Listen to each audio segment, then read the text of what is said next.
Relokasi daerah rawan bencana merupakan tindakan yang tidak efisien dalam mengatasi suatu permasalahan bencana. Hal ini dikarenakan tindakan ini dianggap terlalu awal dalam suatu proses keselamatan masyarakat sehingga menimbulkan bencana di kemudian hari atau menimbulkan masalah yang lebih kompleks di kemudian hari. Saya percaya bahwa daerah yang mengalami atau rawan terhadap bencana alam memang harus segera ditangani. Sebagai aktor pemerintah pada musim perdebatan kali ini, saya akan membuat suatu kebijakan berupa memprioritaskan mitigasi bencana sebagai upaya satu untuk menyelamatkan wilayah, juga masyarakat yang ada di dalamnya dengan cara memahami wilayah tersebut dan juga potensi bencana alam yang akan terjadi.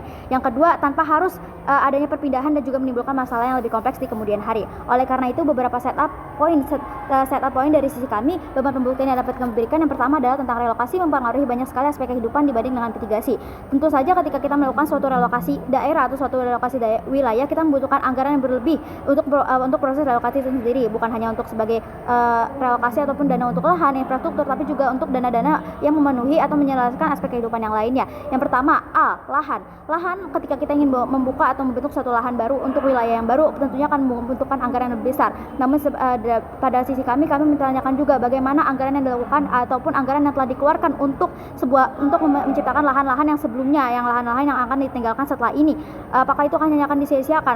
Apakah selanjutnya akan dibuat suatu lahan baru atau dimanfaatkan? Tentu tidak bisa dipungkiri bahwa lahan itu nantinya akan bisa dimanfaatkan kembali. Yang kedua, saya akan pertanyakan tentang lahan terbuka yang seharusnya bisa menjadi lahan terbuka hijau atau bisa digunakan untuk mitigasi bencana, tapi justru akan dibangun untuk wilayah padat penduduk. Tentu saja pada wilayah padat penduduk tersebut tidak ada seorang pun yang bisa menjamin bahwa tidak akan terjadi bencana di wilayah terbaru atau wilayah lokasi yang akan terjadi padatan penduduk di wilayah tersebut. Yang kedua, poin B akan membahas tentang infrastruktur. Kenapa di sini kami akan pertanyakan mengapa kita tidak menyesuaikan saja infrastruktur yang ada, seperti pada contoh kasus yang akan saya berikan adalah tentang Jepang. Jepang dengan kondisi geografisnya yang rawan terhadap bencana alam, salah satunya adalah gempa bumi. Mereka menyelaraskan kondisi geografis tersebut dengan kemajuan teknologi, di mana mereka membangun infrastruktur dengan menyelaraskan pembangunan infrastruktur dengan kemajuan teknologi yang ada. Mereka membuat atau menciptakan infrastruktur yang bisa tahan terhadap rawan bencana tersebut. Salah satunya adalah bencana gempa bumi tersebut. Nah, selanjutnya perencanaan dari kedua poin tersebut tidak bisa dipungkiri bahwa perencanaan yang matang sangat amat diperlukan dalam suatu proses relokasi wilayah, yang dimana proposal kami sendiri sudah bisa mendukung dan juga menyelesaikan masalah yang ada, serta jika ada pun dampak buruk akan terjadi dapat dimitigasi secara cepat. Poin C adalah kita akan bahas tentang pendidikan, ekonomi, politik, sosial, budaya, dan segala aspek yang akan berkecimpung di dalam permasalahan relokasi tersebut. Permasalahan ketika kita melakukan relokasi wilayah, tentu saja akan ada aspek-aspek masyarakat atau aspek-aspek kehidupan yang akan berkecimpung dan juga menimbulkan suatu permasalahan baru, karena tidak bisa dipungkiri bahwasanya aspek-aspek tersebut akan menimbulkan gesekan sosial di antara masyarakat.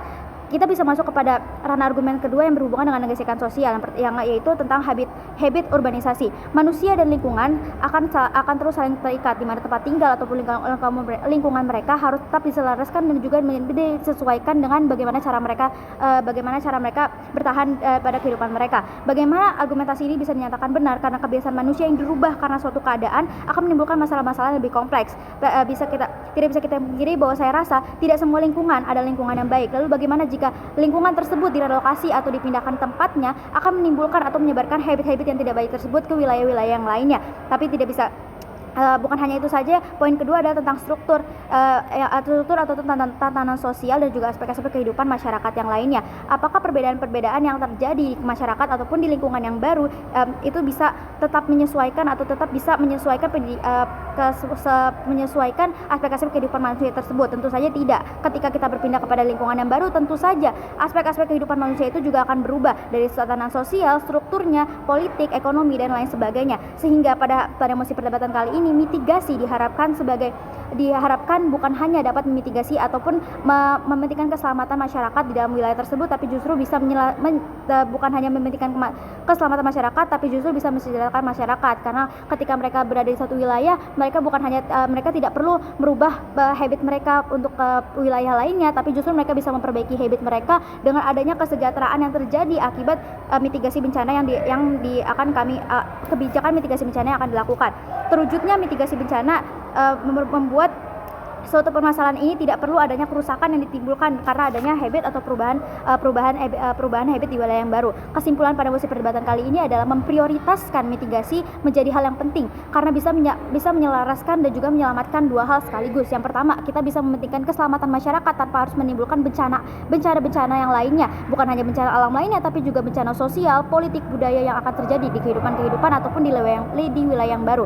Yang kedua, kita juga bisa mengefisiensi anggaran yang akan digunakan, dan kita tidak bukan hanya mengefisiensi anggaran tapi juga kita tidak menyiapkan anggaran yang sebelumnya telah digunakan untuk membangun suatu wilayah, yang dimana anggaran yang selanjutnya bisa digunakan untuk suatu hal yang bermanfaat. Salah satunya adalah mitigasi seperti pembangunan lahan terbuka hijau dan pembangunan lain-lainnya. Sehingga pada masa perdebatan kali ini mitigasi bencana mampu meminimalisir segala bencana yang akan terjadi, di mana mitigasi bencana dapat membuat mitigasi bencana dapat dilakukan dengan membuat mekanisme yang dibangun, salah satunya dengan melakukan perencanaan, pengeksekusian dan juga evaluasi yang lebih efisien. Saya bangga menjadi tim pro.